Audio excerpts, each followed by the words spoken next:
Bonsoir les courageux, bienvenue pour cette deuxième partie des petits mots de Sobrique.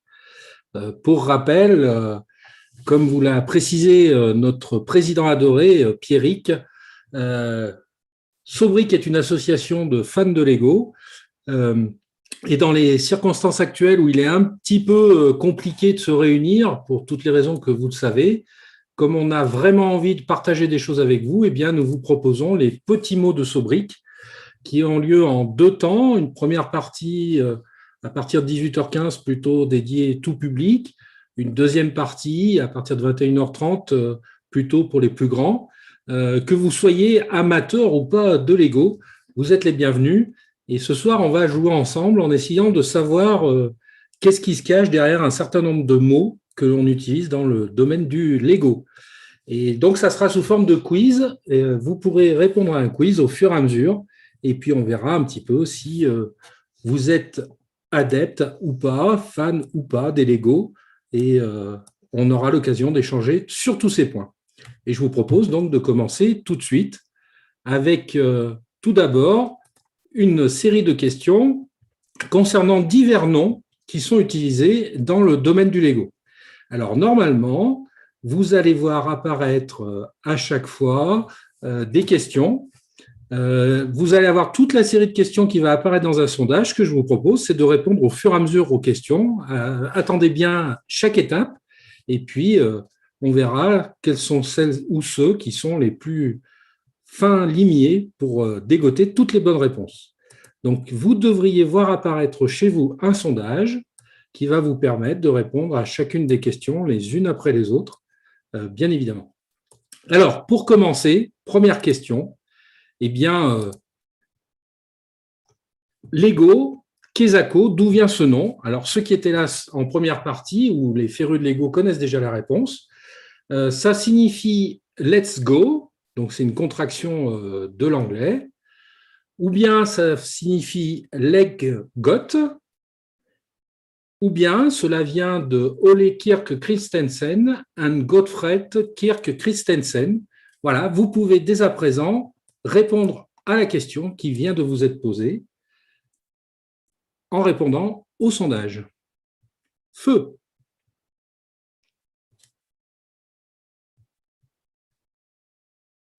Alors apparemment, il y aurait. Est-ce que vous voyez le sondage? Parce que je ne vois pas beaucoup de réponses démarrer. En fait, Fabrice, on a toutes les questions d'un coup là. Oui, c'est normal. D'accord. Il faut répondre à la première question. OK. Donc, si vous avez répondu à la première question, c'est parfait. On va voir la réponse et moi, je vous donnerai à la fin l'heureux ou l'heureuse gagnante. Donc, la réponse était bien évidemment Lekgot, qui vient donc du danois, qui signifie joue bien. Et comme vous l'a expliqué tout à l'heure Pierrick, c'est une contraction, un nom qui a été proposé lors d'un concours lancé entre les différentes personnes qui composent la société Lego. Et vous voyez le nom danois donc, qui est sorti en 1932. Donc, pour ceux qui ont répondu Leggot, eh bien, vous avez déjà un point. Question suivante. TLC ou TLG, hop, signifie téléchargement, toutes les catégories et gammes, The Lego Company Group. Vous pouvez dès à présent répondre à la question avant de passer à la suivante. Et la réponse est donc, on emploie souvent le sigle donc TLG ou TLC pour désigner la compagnie Lego. Et vous avez une illustration en bas à droite de la maison Lego qui vous montre justement un des derniers bâtiments qui a été réalisé au niveau de Billund. Question suivante. J'espère que vous arrivez à suivre ce rythme infernal. Pourquoi parle-t-on d'affole? Alors, les affoles, ce sont des gens qui s'affolent lors des soldes de Lego. C'est sans doute vrai. Ce sont des adultes fans of Lego, ou bien ce sont des adultes qui font des œuvres en Lego. Alors, j'aurais envie de dire que les trois réponses sont possibles, mais il n'y en a qu'une qui est valable, et la seule valable est bien évidemment la réponse numéro 2. Ça désigne bien évidemment le terme qui désigne les passionnés, les adultes qui sont fans de Lego. Alors, c'est quelque chose qui est apparu plus tard, on peut dire, hein, dans l'histoire de Lego. Lego, au départ, était surtout un jouet destiné aux enfants. Et puis, au retour des années, vers les années 90-2000, on a eu cet engouement de la part des trentenaires, quarantenaires pour les Lego et on est reparti finalement de pleine vitesse sur cette thématique Lego, d'où les affoles. Mais alors, quand on n'est pas un adulte, quand on a un enfant, qu'est-ce qu'on peut utiliser comme terme? Eh bien, en fait, on va parler de CAFOL, Kid Fan of Legos. Et puis, même récemment, les ados ont eu leur sigle, puisqu'on parle de TFOL, les Teenager Fan of Lego. Et alors, ce qui se décline dans toutes les possibilités, bien évidemment, c'est que, par exemple, si vous êtes fan de Lego, mais que de la catégorie Star Wars, eh bien, vous serez un SWAFOL, c'est-à-dire vous allez être un Star Wars adulte fan of Lego, et on en a quelques-uns dans l'association qui sont très, très branchés sur quelques secteurs. On pourrait aussi décliner ça sur HP AFOL et Harry Potter adulte fan of Lego, etc., etc. Donc ça se décline sous toutes ces formes. Alors, je suis un AFOL, mais qu'est-ce que ça veut dire? Alors, ça veut dire en particulier que je peux faire partie d'un log. Donc, la question maintenant, c'est qu'est-ce qu'un log? Un log, c'est Lego User Group, c'est la ligue des utilisateurs de gamers, ou c'est les usagers des gammes de Lego. Alors, une fois de plus, les trois possibilités sont possibles, sont offertes, et après avoir répondu au questionnaire, vous avez donc répondu logiquement que c'est le Lego User Group. En fait, c'est effectivement un groupe d'utilisateurs de la brique danoise. Et donc, ça va être quelque chose que l'on va retrouver de plus en plus, c'est-à-dire des associations, comme typiquement Sobrick, où on va retrouver ces joyeux utilisateurs de Lego. Alors, bien souvent, pour ceux qui sont du milieu ou proches du milieu, vous avez dû entendre parler de quelque chose d'un peu plus évolué, on va dire, en termes de mots. On peut entendre parfois Airlog. Alors, que signifie Airlog? Eh bien, c'est une particularité de certains de ces groupes d'utilisateurs de Lego, de log, qui vont être officiellement reconnus par la société Lego. Et donc, à ce moment-là, on va parler de Recognize Log, donc Airlog, et ils auront des liens particuliers avec la société Lego. Donc, j'espère que jusque-là, vous avez répondu correctement à l'ensemble des questions. Il est temps de passer à la question suivante, question numéro 5. Un ami à Foll me parle de Dark Age. Qu'est-ce qu'il me raconte? Alors, il a testé l'utilisation de pièces de couleur sombre uniquement, c'est-à-dire principalement, alors en Lego, on parle avec les couleurs en termes anglais, donc on va parler de black, on va parler de white, etc. Donc là, ça serait plutôt des dark, ça serait des dark brown, par exemple. Ça se limite pas juste au noir, c'est aussi toutes les couleurs qui sont sombres. Deuxièmement, il s'est pris pour Batman, mais après une thérapie, il s'en est sorti. Voilà. Ou bien il a une période d'abandon des Lego. Donc là, je vous laisse le temps de répondre. Et en fait, le Dark Age, effectivement, c'est une période où en fait, on a abandonné les Lego. Alors, ça a été pour la plupart des affoles qui se sont révélés au tournant des années 90-2000, ça a vraiment été une renaissance pour la plupart, c'est-à-dire que finalement, avec le renouvellement des gammes Lego, avec Star Wars qui est apparu, avec plus tard les gammes Harry Potter, etc., les jeunes adultes ont trouvé un intérêt finalement à revenir sur le Lego et puis à aller plus loin, à faire des créations. On en parlera juste après. Donc voilà, le Dark Age, c'est une période où eh bien, j'ai joué au Lego quand j'étais gamin et puis après j'ai laissé tomber parce que je suis un grand, mais finalement, un petit peu plus tard, j'y reviens et je m'amuse très bien avec ça. Donc là, c'était du vocabulaire général en lien avec les fans de Lego. Maintenant, rentrons sur du vocabulaire Lego. Cette pièce est sortie pour la première fois en bleu dans le set 10-257. Mais un set, c'est quoi? Un set, ça correspond à un numéro de boîte Lego. On va noter les nouveautés Lego en lien avec les sets de Roland-Garros, puisque ça correspond à peu près à la même période en général. Ou bien un set est une série de boîtes Lego sur le même thème. Je vous laisse un tout petit instant pour répondre. Eh bien, en fait, un set, ça correspond à un numéro de boîte de Lego. En fait, les boîtes ou ensembles de Lego, parce qu'on va parler des boîtes, on va parler plus tard des polybags, des choses comme ça. Donc, en fait, une boîte de Lego, ça a parfois des noms similaires où ça peut ressortir dans des versions différentes. Donc, par exemple, récemment, le train de Poudlard, le train de Harry Potter, vient de ressortir. Hein, c'est une nouvelle réédition. Eh bien, pour identifier plus facilement les boîtes dont on parle, chaque boîte a une référence unique. Et actuellement, elles sont constituées de 5 à 7 chiffres. Et on va parler de 7 suivis du numéro de référence. Donc là, typiquement, c'était le 7 10-257. Alors, je fais appel aux plus affoles parmi nous. Est-ce que quelqu'un peut dire à quel 7 correspond le 10-257? J'en ai absolument aucune idée. Alors, c'est le grand manège. Voilà, il y en a un qui répond plus vite que les autres. C'est le grand manège. Ah oui, d'accord. Donc, il est chouette celui-là. Il est sympa. Très sympa. Question suivante. J'entends parler de minifig. Alors, qu'est-ce que c'est qu'une minifig? C'est une pièce de Lego en forme de figue, au même titre que la banane. Il existe une petite pièce de Lego en forme de banane. Il y en a une en forme de figue. Est-ce que ça s'appelle la minifig? Alors, c'est aussi un parfum de gel douche qui est très célèbre parmi les fans de Lego, au même titre que le citron basilic, hein, typiquement. Donc, celui-là est très, très, très célèbre. Ou bien c'est une figurine standardisée Lego. Eh bien, comme on l'a vu tout à l'heure, la minifig qui a fêté ses 40 ans, je crois, l'année dernière, c'était l'année dernière, je crois, les 40 ans de la minifig, 2017, Pierrick, merci.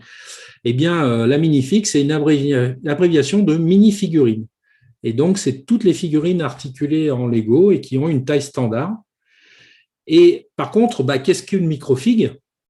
La microfig, c'est cette fois-ci des petites figurines, alors qui sont de toute petite taille. Elles ne sont pas articulées, comme vous pouvez le voir sur l'illustration. Et en général, elles font la moitié de la figurine standard. De mémoire, on en a retrouvé, entre autres, enfin, on en retrouve entre autres dans les. Je ne sais pas si c'était à la première apparition, mais dans les boîtes de jeux Lego, où il y avait ce type de figurine qui apparaissait. Donc là, pareil, hein, parmi les affoles, si vous avez des informations complémentaires, n'hésitez pas. Question suivante. Le polybag, justement, j'en touchais un mot tout à l'heure. Le polybag, ça correspond à quelque chose, mais à quoi? C'est un sachet qui peut contenir différents modèles promotionnels. C'est un set de Lego dont les pièces sont regroupées dans plusieurs sachets à ouvrir dans un ordre précis, ou bien c'est une nouvelle gamme de Lego proposant de créer ces bijoux. Alors, là, une nouvelle fois, il y a, dans toutes ces questions, il y a à chaque fois une réponse qui peut correspondre, effectivement, mais pour ce qui nous concernait, le polybag, c'est un sachet qui contient des petits modèles.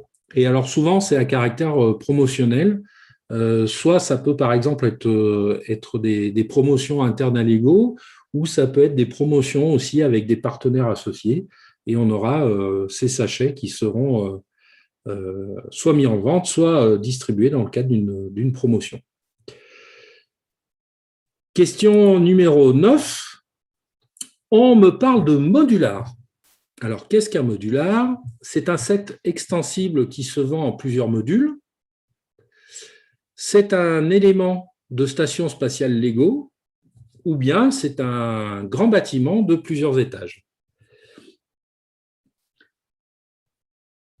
Alors, le modular, eh bien non, ce n'est pas lié au spatial, c'est un grand bâtiment de plusieurs étages. Il est en fait à l'échelle des minifigs. Comme vous pouvez voir sur l'illustration, en bas, vous avez quelques petites figurines. Et bien souvent, c'est des bâtiments qui peuvent s'assembler avec d'autres bâtiments. Et donc, comme je l'ai dit tout à l'heure, comme je l'ai mentionné tout à l'heure, pour ceux qui ont la chance de ne pas être trop loin de Saint-Chamond, il faut respecter, vous savez, ces fameux 10 km, vous pouvez vous rendre au Jouet Club de Saint-Chamond, où actuellement, dans la vitrine, vous avez exposé des éléments Star Wars proposés par Valentin, et puis aussi toute une ville avec des modulars, avec des créations personnelles, entre autres de Bertrand, un de nos membres. Et donc, vous verrez qu'il y a plusieurs modulars qui sont proposés. Dernière question pour cette première série de questions. Pourquoi certains sets ont-ils un label UCS? Qu'est-ce que cela signifie? Est-ce que cela signifie Ultimate Constructor Set, Ultimate Consumer Set, Ultimate Collector Series? Alors là encore, grande question. Eh bien, ça désigne UCS, ça veut dire Ultimate Collector Series. En général, ce sont des modèles beaucoup plus grands et plus détaillés. J'aimerais bien aussi rajouter beaucoup plus cher souvent. Et ils ont beaucoup de succès auprès des collectionneurs qui les exposent chez eux. Donc, un des plus emblématiques, j'ai envie de dire, ça a été l'UCS Star Wars, là, que vous avez sous les yeux. Il y avait même un système pour transporter la boîte tellement elle était encombrante. Donc là, on avait quelque chose quand même de très, très poussé dans cette réalisation. Donc, si vous avez répondu à toutes les questions, je vous invite donc à finaliser la réponse aux questions et puis à soumettre votre vote. Et on va pouvoir regarder ensemble les résultats. Alors, parmi les résultats, voilà, je partage les résultats. Vous devez voir, pour tous, vous devez voir les résultats. Donc, globalement, vous êtes plutôt pas mauvais. Plutôt pas mauvais. Alors, je crois que j'ai affaire à beaucoup de fans de Lego. Il y a quelques petites erreurs, mais globalement, tout le monde est à 100%. On retrouve les non-fans, en fait, sur des réponses, sur des questions, par exemple, sur le set ou le polybag. Mais là, vous êtes plutôt très chaud quand je regarde. C'est impressionnant. Alors, on va pouvoir passer à la... Alors, attendez, il ne faut pas que je fasse de bêtises. Oups. Je vous demande juste 2 secondes. Voilà.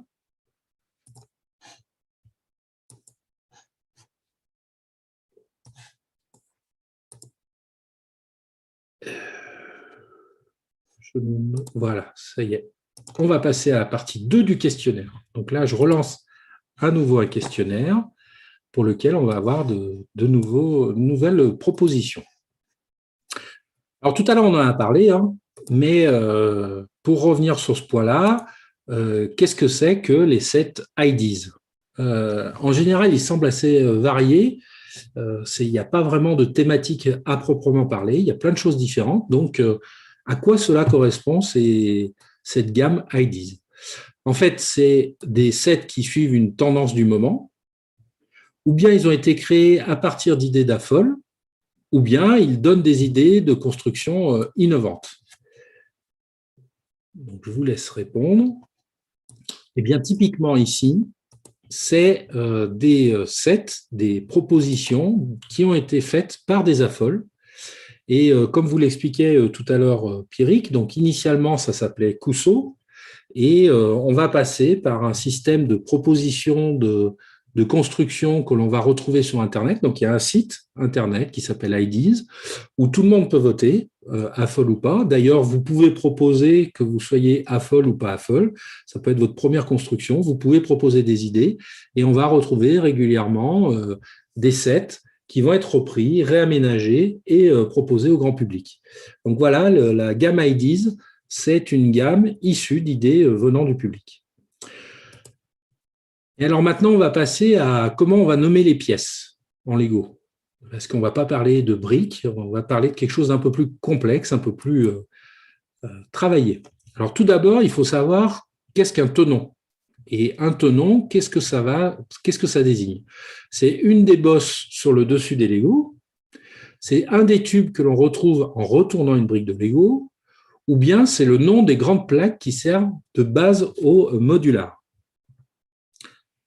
Il y a typiquement, dans ce cadre-là, le tenon, c'est la petite bosse que vous avez ici en haut sur la brique de Lego, qu'on va retrouver ici. Et effectivement, c'est une bosse ou des plots qui sont caractéristiques des Lego. Alors ça, c'est justement quelque part le génie de Ole Christiansen, le créateur de Lego. Il a aussi créé la brique et son idée de base a été d'utiliser ces petits tenons, ces petites bosses sur le sommet des Lego pour faciliter l'enclipsage des pièces entre elles. Et puis, sur chaque tenon de pièces, vous pouvez retrouver, enfin, c'est écrit Lego. D'ailleurs, si vous voulez trier des Lego, ou tout du moins des briques constructibles, tout ce qui n'a pas sur la bosse Lego, ce n'est pas du Lego, ça va être souvent issu d'autres marques concurrentes ou qui ont essayé de copier, mais souvent bien moins bien les Lego que l'originalité. Et en fait, on va aussi utiliser ça comme unité de mesure. Donc, typiquement, la brique rouge que vous avez ici, on va désigner ça comme étant une brique 2 par 4. Vous avez 2 tenons dans la largeur, 4 dans la longueur, et ça va vous permettre, comme ça, de bien comprendre, bien identifier vos briques, les unes après les autres. Alors, la question après qu'on se pose souvent, c'est est-ce qu'un tenon, c'est la même chose qu'un stud, ou un stud, si on prend le terme anglais? Alors, en quelque sorte, sauf qu'en général, un stud, c'est une petite pièce ronde constituée d'un seul tenon. Voilà. Donc, c'est pour préciser les choses, le stud, c'est un tenon finalement. On parle de brique 2 par 4, mais qu'est-ce qu'une brique? C'est une pièce utilisée pour la construction du logis du troisième petit cochon, puisqu'il y a effectivement un set, les 3 petits cochons. C'est les noms des pièces de Lego de couleur rouge. Alors, vous savez qu'il y a des couleurs un peu marquantes chez Lego, hein, le rouge, le jaune, le blanc, le noir, le bleu. Ça a longtemps été les couleurs de base. D'ailleurs, on les retrouvait sur un des logos proposés par Lego. Ou bien c'est la pièce de Lego telle qu'on se la représente, c'est-à-dire que ça ressemble tout simplement à une brique. Eh bien oui, la réponse, c'est le 3. Hein.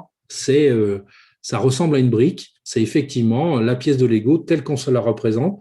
Quand on parle de Lego, en fait, tout de suite, tout le monde imagine cette pièce-là. Et alors, pour celles et ceux qui ne sont pas adeptes du Lego, sachez que lorsque l'on a des expositions de Lego, eh bien, on va mettre à disposition du public des briques 2 par 4, des quantités assez impressionnantes de briques pour qu'ils fassent des constructions à partir de ça. Et souvent, on a des choses intéressantes, des choses vraiment sympathiques. Et alors, dans tout ça, une plate, qu'est-ce que c'est? Une plate, c'est une petite pièce de Lego qui, elle, est très plate. Et en général, on va superposer 3 plates pour avoir l'épaisseur d'une brique. Voilà, c'est un peu comme ça qu'on peut les différencier. Et par contre, vous avez une différence entre la plate et la tile.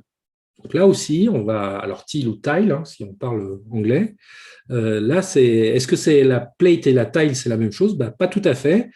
Ça a la même épaisseur, oui, mais par contre, elle n'a aucun tenon et elle est lisse. Donc, on va l'utiliser souvent pour finir une construction. Question suivante. J'ai entendu parler de slope. Alors, ça correspond à quoi? C'est une brique en pente. C'est une insulte en trafole. Alors, ce n'est pas une insulte très jolie, mais oui, ça existe, espèce de slope. Et puis, non, en fait, c'est une brique décorée qu'on va appeler une slope. Et là, la réponse, c'est une brique en pente, puisque slope, en anglais, c'est la pente. D'ailleurs, je fais appel aux affoles. Une brique décorée, ça a un nom aussi, me semble-t-il. Typiquement, cette brique, cette slope avec une sérigraphie d'ordinateur, vous appelleriez ça comment? Ça se précipite pas les réponses. Hein. On fait moins les malins là. Hein. C'est qu'il n'y a pas de réponse? Un ordinateur, merci Sandra. Un slope sérigraphié, voilà, tout simplement, merci Pierrick. Et la plus petite des slopes, on lui donne un nom particulier, on appelle ça une cheese slope, parce que ça ressemble à une part de fromage en fait. tout simplement. Alors, les affoles, entre eux, ils parlent aussi de burp. Alors, qu'est-ce que c'est que burp? C'est comme pour l'ours que vous avez en illustration, c'est dès qu'on a fait un excellent repas lors d'une exposition, il y a le traditionnel burp à la fin. On parle de son training sportif. Burp, voilà, c'était pas terrible. Ou alors, on parle d'une pièce moche. Bon, j'imagine que vous voyez où on va en venir. C'est effectivement une pièce moche. Ça veut dire Big Ugly Rocky Piece. Et en fait, c'est un gros rocher. Alors voilà, c'est des rochers qui sont utilisés parfois pour faire des montagnes, même si un certain nombre d'affoles vont assembler des pièces de base pour faire la même chose finalement et avoir un rendu de rocher plus sympathique. Mais en général, c'est quand même assez utile pour avancer et pour construire rapidement une montagne. Et vous avez aussi des LURP, donc des Little Ugly Rocky Piece, qui sont la même chose, hein, des rochers mais de petite taille et qui sont assez moches aussi finalement. Question suivante, quelle est la différence entre une sérigraphie et un sticker? Alors, une sérigraphie est imprimée sur un sticker. Deuxièmement, une sérigraphie est imprimée sur la pièce, un sticker se colle. Troisièmement, une sérigraphie est une référence de sticker. Eh bien là, typiquement, c'est la question 2, c'est la réponse 2, pardon. Une sérigraphie, c'est imprimé sur la pièce, un sticker, ça se colle. Donc vous avez ici 2 illustrations, hein, avec le sticker pour une boîte de Lego. Alors, est-ce qu'il y en a un parmi vous ou une parmi vous qui sait à quelle boîte ça correspond, ça? Je suis toujours assez perturbé quand on est capable de répondre. Voilà. Alors, Pierrick, tu continues à me perturber. Voilà. Ça ne me rassure pas. Donc, ça serait du Ninjago. Tu ne vas pas me donner le numéro de la boîte quand même. Ah, je n'ai pas le numéro de la boîte. Merci. Je suis un petit peu rassuré quand même. Et puis en bas, vous avez un bas de minifig qui est sérigraphié. Alors, souvent, les affoles sont. On a beaucoup de commentaires sur les nouvelles boîtes qui sortent, quand en particulier, on a beaucoup de pièces pour lesquelles il va falloir coller un sticker. Et souvent, c'est un point de critique parmi les affoles. Et on va avoir beaucoup de commentaires pour dire ils auraient quand même pu sérigraphier un certain nombre de pièces, ou cette pièce-là particulièrement qui est un peu emblématique de la boîte, elle aurait dû être sérigraphiée. Et c'est vrai que ça donne un rendu quand même qui est différent. Vous pouvez retrouver d'ailleurs sur Internet plein de façons de coller les stickers, parce que c'est pas toujours évident de les coller comme il faut. Et il y a même un certain nombre, alors je sais pas si c'est des vrais ou des pas vrais affoles, mais il y a des affoles qui font des copies du sticker en fait, ils collent la copie pour conserver le sticker original. Et donc, il y a Bertrand qui ne me rassure pas du tout, puisque Bertrand s'est tenté sur un numéro de boîte concernant les stickers qu'on a à l'écran. Donc, ça serait la 71 709. Je vous invite à vérifier ça tout à l'heure. Si c'est ça, Bertrand, je crois qu'on va être encore obligé. Ah, mais en plus, il y a Pierrick qui confirme. Donc, on est très, très bien. Sandra aussi, bravo. Tout le monde va bien. Donc, on sera obligé d'arroser ça dès qu'on aura l'occasion. Et alors maintenant, quand je parle du clutch power, de quoi je parle? C'est le pouvoir de création du maître constructeur Lego, parce que voilà, quand on va faire des créations en Lego, il faut quand même avoir un pouvoir particulier.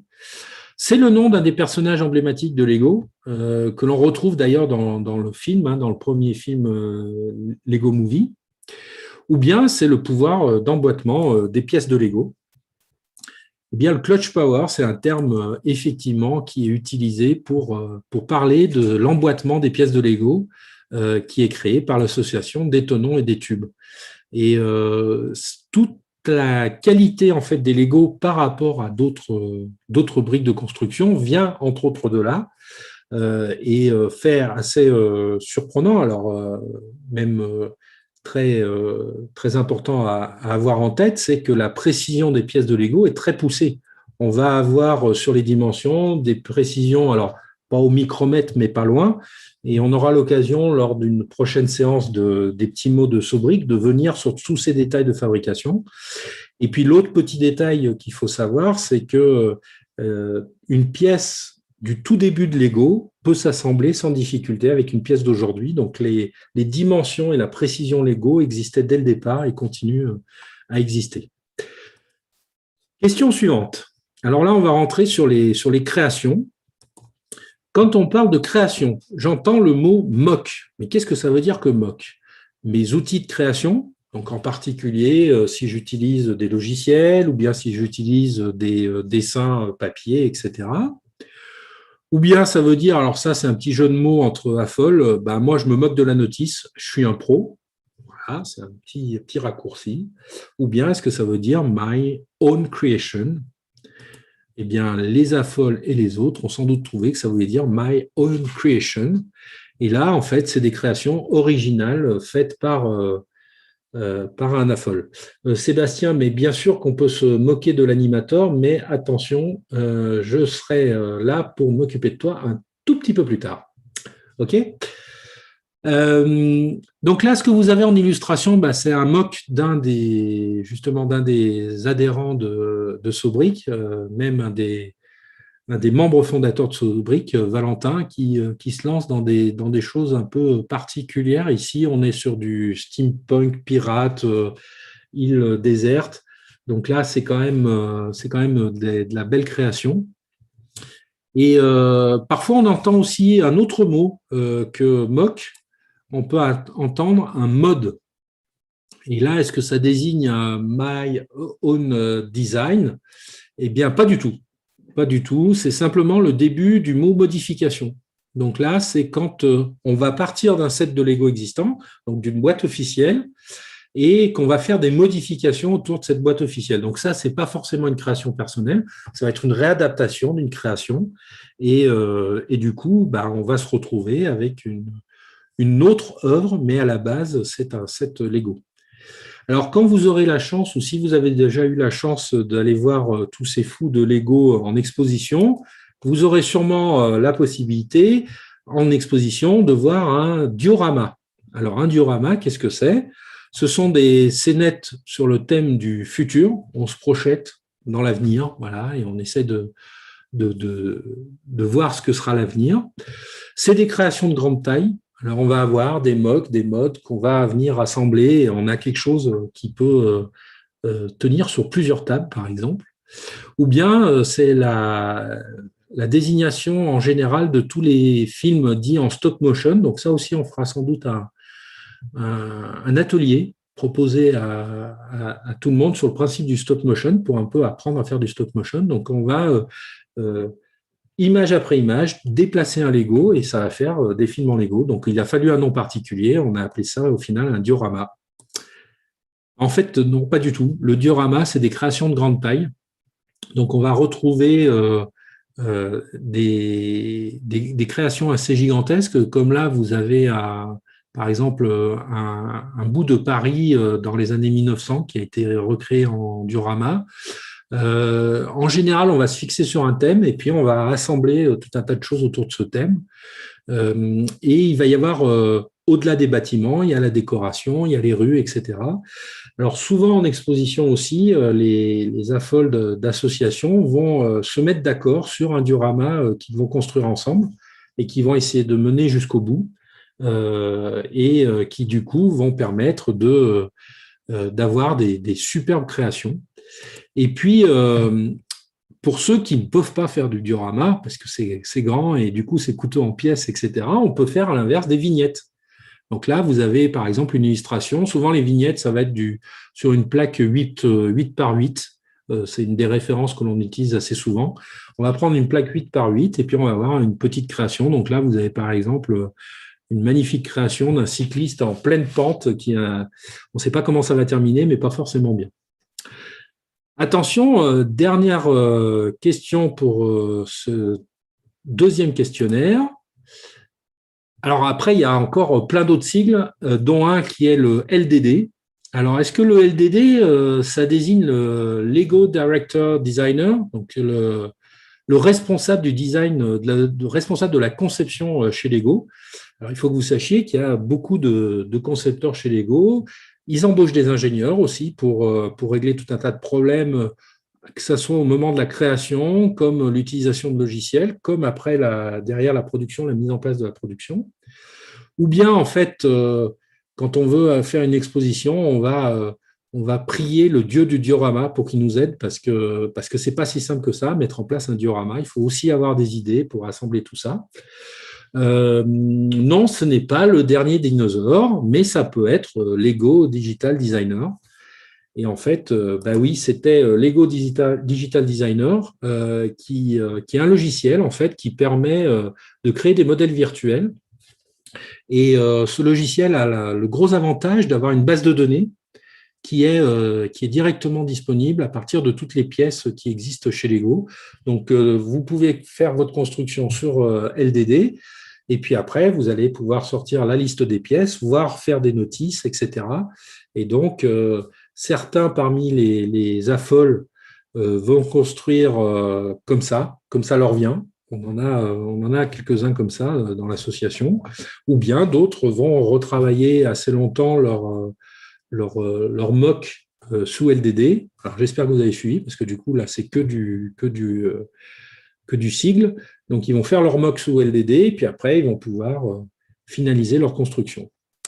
Donc là, on a fini ce deuxième sondage, et je vais partager les résultats. Alors là, vous êtes encore plus au taquet que tout à l'heure, hein. Il n'y a que des bonnes réponses quasiment. Je veux continuer à vérifier.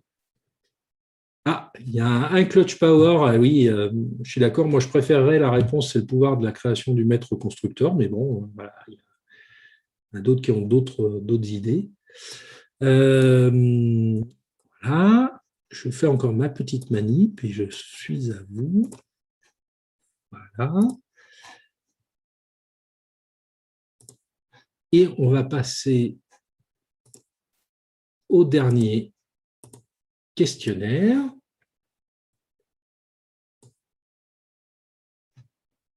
Pourquoi il dit non, non, non, non. Le dernier questionnaire pour finir ensemble ce quiz. Donc, question suivante. Qu'est-ce que le WIP ou le WIP? WIP. C'est Work in Progress with Interesting Pieces, VVIP. En fait, c'est 2VIP, Very, Very Important People. Alors, Work in Progress, on sait ce que ça veut dire, hein, c'est travaux en cours, bien évidemment. With Interesting Pieces. Alors, ça peut être une construction, effectivement, avec des pièces un peu particulières, parce qu'on a, comme on a vu, on a les briques, qui sont des choses un peu standards, mais après, derrière, on va avoir des pièces très particulières, qui ont des formes particulières. Donc, en général, on va les désigner de ce nom-là.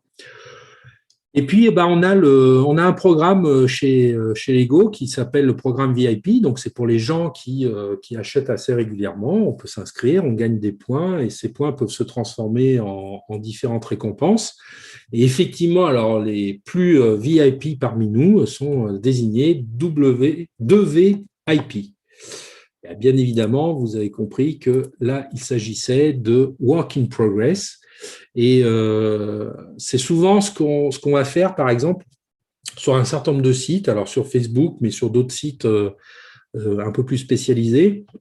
Vous avez des fans qui vont montrer leur mock en cours de réalisation, parce que d'une part, ils ont envie de partager la construction qu'ils sont en train de faire, mais aussi parce que il leur arrive de vouloir avoir des avis, de pouvoir un peu discuter, avoir par exemple des conseils de montage. Donc, à ce moment-là, on indiquera que c'est du work in progress pour bien signifier que ce n'est pas la fin.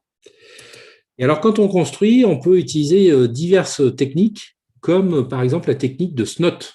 Alors, la technique SNOT, c'est Super News of Technique. Alors, ça, c'est un petit journal qu'on a, qui est dédié aux affoles, qui permet d'avoir tout un tas de techniques de Lego. Ou bien alors, c'est une structure not original and technique. En gros, c'est une structure, une construction qui n'est pas géniale, on va dire. Ou bien c'est studs not on top. En gros, ça veut dire on n'a pas les plots qui sont sur le haut de la brique, ils peuvent être ailleurs.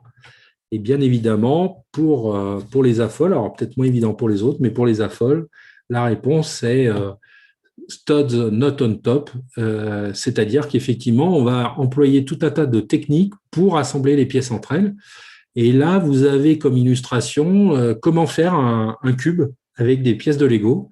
Alors, il y a plein de techniques pour faire le cube, mais c'est pas si simple que ça. Et si vous avez, entre autres, regardé l'émission Lego Masters, vous avez vu qu'ils avaient comme défi à un moment donné de réaliser un œuf. Et là, les techniques, elles sont un petit peu. Alors, c'était lors des sélections, hein, si je ne me trompe pas, Pierrick, tu me corrigeras. Mais c'était pas si simple que ça à faire parce que il faut arriver à faire cette forme d'œuf avec les pièces qui sont mises à votre disposition. Je vous invite à essayer, vous verrez que c'est pas si simple que ça. Et alors, c'était même pas un œuf, ok, merci Pierrick de me corriger. C'était une sphère de 20 cm de diamètre. Alors, faire une boule, c'est encore pire. Donc voilà, donc on peut utiliser différentes techniques où on va mettre les tenons sur le côté dans différentes positions. Alors après, il existe encore d'autres techniques, comme par exemple la GBB.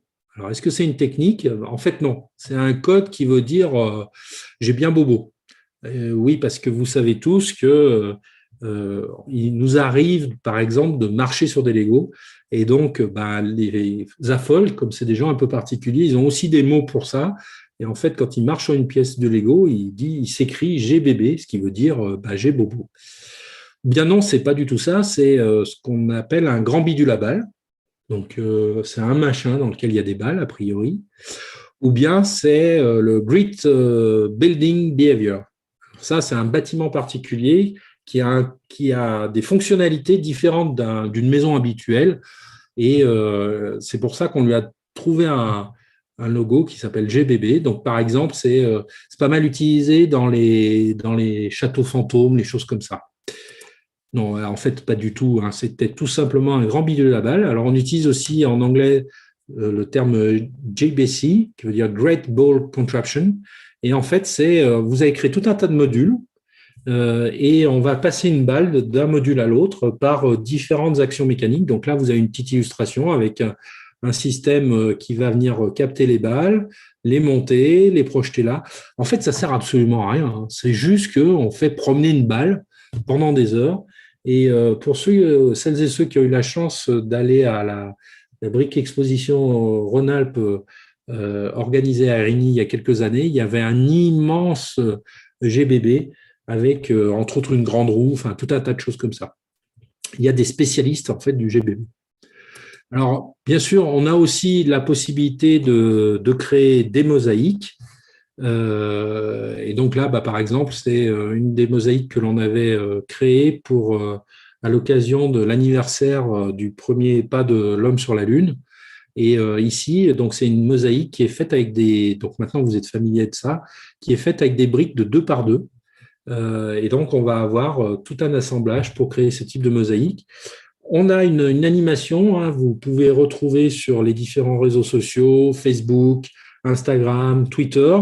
On en parle régulièrement, on va en reparler. On a une animation qui est prévue avec le monastère de Brou, justement pour l'anniversaire du monastère. Il va y avoir une mosaïque qui va être réalisée par l'association Sobrick, probablement malheureusement sans public, étant donné les restrictions, mais il y aura une diffusion en live de la construction. Alors, il existe d'autres termes. Hein. On pourrait encore en parler pendant des heures et des heures, comme par exemple, il y a un terme qui veut dire ELTEP, LTEP. Qu'est-ce que cela signifie? Alors, c'est une prière. Hein. C'est Élouons tous ensemble Pierrick.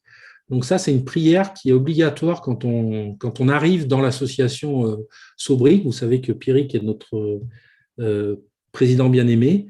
Et donc, on doit commencer, quand on est nouveau adhérent, on doit commencer par prier Pierrick.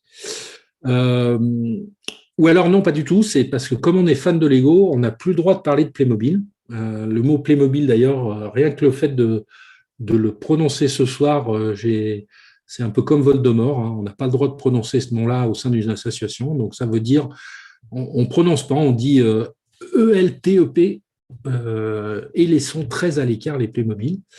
Ou bien, c'est les initiales pour dire en Lego, tout est possible. Eh bien, en fait, oui, c'est en Lego, tout est possible.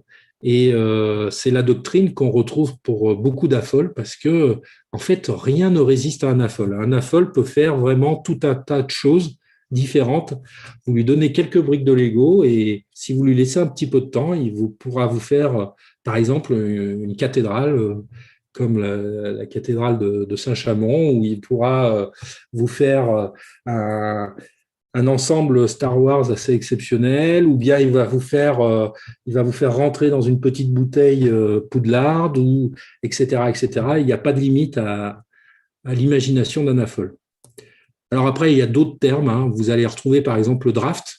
Le draft, est-ce que c'est en lien avec ce qu'on vient de voir? Ben non, c'est encore quelque chose de différent. Ça, c'est une activité entre AFOL.